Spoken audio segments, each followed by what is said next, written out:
Esa finalidad, pensaba de continuo, se descifraba en que Elisa sintiese mi amor presente en cualquier momento de su existencia. Nadie, pensaba seguidamente, próximo a una sublime exaltación, puede tener una finalidad superior a esta. Si existen otros fines, ninguno es más sagrado. El amor de Elisa hubiese purificado y redimido mi vida pasada, inútil y vil, y yo, ocioso, fatigado, hubiese cuidado y educado a un ser puro y bueno, en nombre del cual todo me habría sido perdonado, en nombre del cual me habría perdonado a mí mismo. Estos pensamientos perfectamente conscientes estaban indisolublemente ligados al recuerdo claro, siempre presente, siempre doloroso de la niña muerta. Recordaba su pálida carita y cada una de sus palabras, la veía en su féretro, cubierta de flores, o bien consumida por la fiebre, sin conocimiento, los ojos abiertos y fija la mirada. Recordó de pronto que cuando ya estaba muerta notó que uno de sus deditos se había ennegrecido. Dios sabía por qué. Ese detalle lo trastornó hasta tal punto, sintió tal piedad por aquel dedito que fue entonces cuando surgió en él por primera vez la resolución de encontrar de nuevo e inmediatamente a Pavel Pavlovich y matarlo. Hasta aquel instante había estado como insensible.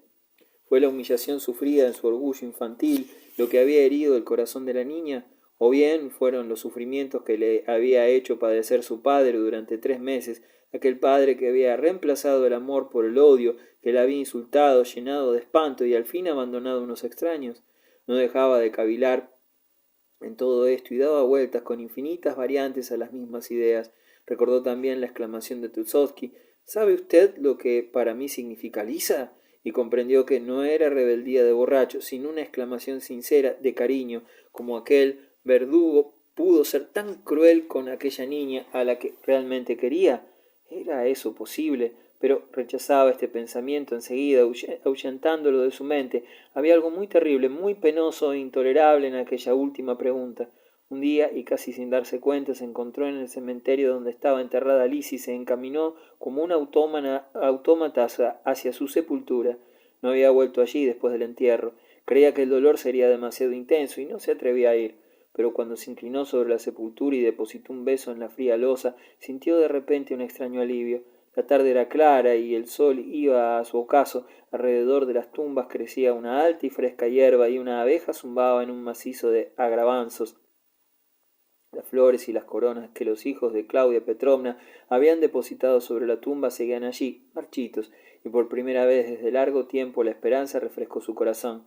¡Qué paz!, pensó, sintiendo el silencio del cementerio, la mirada perdida en el cielo radiante y sereno.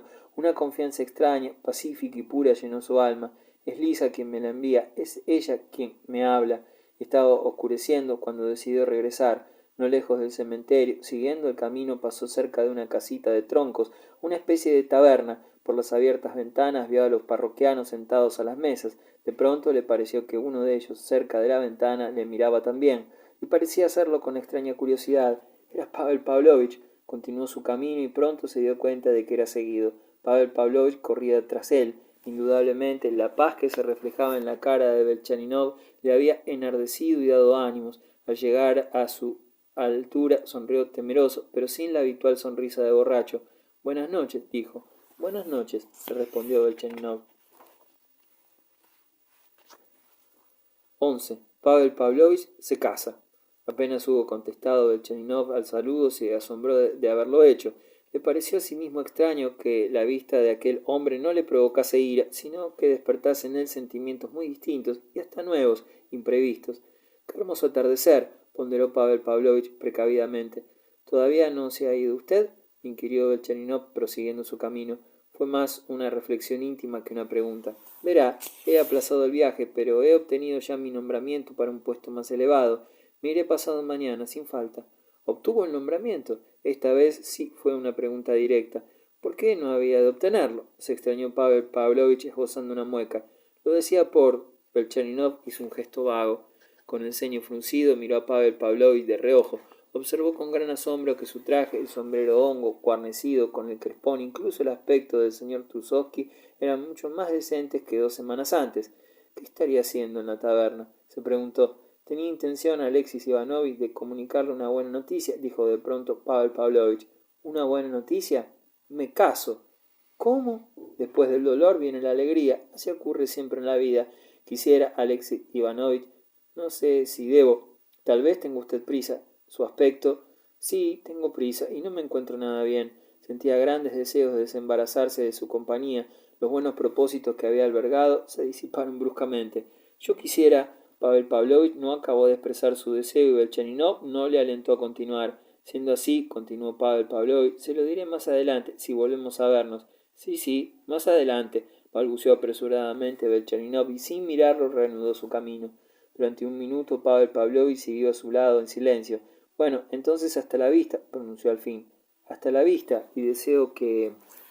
Belchaninov entró de nuevo en su casa, muy turbado. La vista de aquel individuo estaba verdaderamente por encima de sus fuerzas. Al acostarse se preguntó una vez más qué estaría haciendo cerca del cementerio. Al día siguiente por la mañana decidió finalmente visitar a Pogresev, aunque no le seducía mucho la idea. Sabía que le sería imposible soportar cualquier manifestación de condolencia, incluso procediendo de aquella familia tan querida para él, pero sabía también que estaban inquietos a su respecto y no podía demorar más la visita. Pensó que se ruborizaría al volver a verles. ¿Voy o no voy?, se preguntó apresurándose en engullir su desayuno. De pronto, ante su gran asombro, vio entrar a Pavel Pavlovich. Tras el encuentro de la víspera, Belchaninov no podía imaginar que aquel hombre volvería a traspasar el umbral de su puerta. Se desconcertó hasta tal punto que lo miró sin poder articular palabra.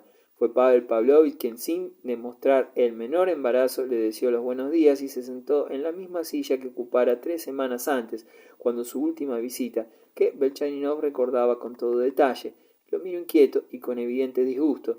¿Por qué se asombra?, inquirió Pavel Pavlovich, adivinando el significado de la mirada de Belchaninov. Su actitud parecía mucho más desenvuelta que la observada la noche anterior, pero tras la misma se adivinaba cierta intimidación. Su aspecto era muy curioso. El señor Tuzovsky iba vestido no solo con decencia, sino hasta con elegancia.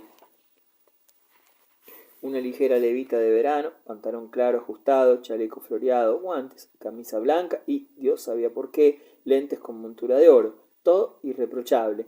Incluso se había perfumado, pero había en su aspecto algo ridículo que sugería una idea extraña y desagradable. Es evidente, Alexis Ivanovich, continuó aquel con visible esfuerzo, que mi visita le sorprende. Lo sé, pero considero que siempre hay, mejor dicho, debería de haber entre los hombres algo superior. ¿No es así? Superior a todas las contingencias, incluso a todo lo desagradable que puede ocurrir. ¿No es verdad? Pavel Pavlovich, dígame ahora mismo qué significa su presencia en mi casa y a qué viene su ridículo aspecto. Belchaninov frunció las cejas. Se lo explicaré en 2 palabras, se apresuró a declarar Pavel Pavlovich. Me caso y he de visitar a la familia de mi novia, que vive en el campo, y quisiera tener el honor de presentarles a usted, y me permito rogarle muy humildemente, claro, inclinó la cabeza, que me acompañe. Belchaninov abrió desmesuradamente los ojos. ¿Que le acompañe? ¿A dónde? A casa de mi novia, en el campo. Perdóneme, creo que tengo fiebre y puede que me aturulle, pero no aceptaré sus excusas. Miraba Belchaninov con aire implorante. ¿Pretende usted que le acompañe ahora mismo a casa de su novia?, inquirió Belchaninov mirándole fijamente, no dando crédito ni a sus ojos ni a sus oídos. Sí, dijo sencillamente Pavel Pavlovich, aunque temeroso. No se enfade, Alexis Ivanovich. No crea que es una impertinencia de mi parte. Es un ruego, una súplica muy humilde. Deseo que no me niegue este favor. En principio me es imposible. Belchaninov se removió en su asiento. Es un ferviente deseo. Solo eso, continuó Pavel Pavlovich. No quiero ocultarle que tengo un motivo, pero se lo contaré todo más adelante. Ahora le ruego que... Se puso de pie, reverencioso. Pero eso es imposible. Reconozca que... Belchaninov se puso de pie a su vez. Sí es posible, Alexis Ivanovich. Me propongo presentarlo como mi amigo. Además, usted ya es conocido allí. Se trata de los Seklevin, el consejero de Estado Seklevin. ¿Cómo?, exclamó Belchaninov. Era el consejero de Estado al que había intentado ver incluso en su dacha y que a la sazón parecía haberse inclinado por la parte contraria en su pleito. Sí, sonrió Pavel Pavlovich, sintiéndose animado por la extrema sorpresa manifestada por Belchaninov. Él mismo. Recuerde que cuando caminaban juntos por la calle yo les vi. Esperé a que se separasen para aproximarme a él. Hemos trabajado en la misma administración hace unos 20 años de eso, pero le aseguro que cuando lo saludé lo hice sin ningún propósito definido, pero una idea me asaltó de pronto, hace una semana. Pero oiga usted, Es una familia muy respetable, según tengo entendido, murmuró Belcheninov con un asombro ingenuo. ¿Muy respetable? ¿Y qué? La cara de Pavel Pavlovich se contrajo ligeramente. Ah, nada, no lo decía por usted, pero por lo que pude observar cuando estuve allí, ellos le recuerdan muy bien su visita, le interrumpió Pavel Pavlovich con súbito alborozo, solo que usted no pudo ver a la familia aquel día, pero lo recuerdan muy bien y lo estiman. Les he hablado de usted en términos respetuosos, pero usted está viudo desde hace 3 meses solamente. Ah, la boda no tendrá lugar enseguida, será dentro de 9 o 10 meses y por entonces hará un año de luto. Créame, todo está bien. Además, Fedor Petrovich me conoce desde niño. También conoció a mi difunta esposa, sabe cómo he vivido, está al corriente de mi carrera y yo poseo una fortunita y he sido nombrado para un puesto muy elevado. Todo tiene su importancia. ¿De modo que quiere usted casarse con su hija?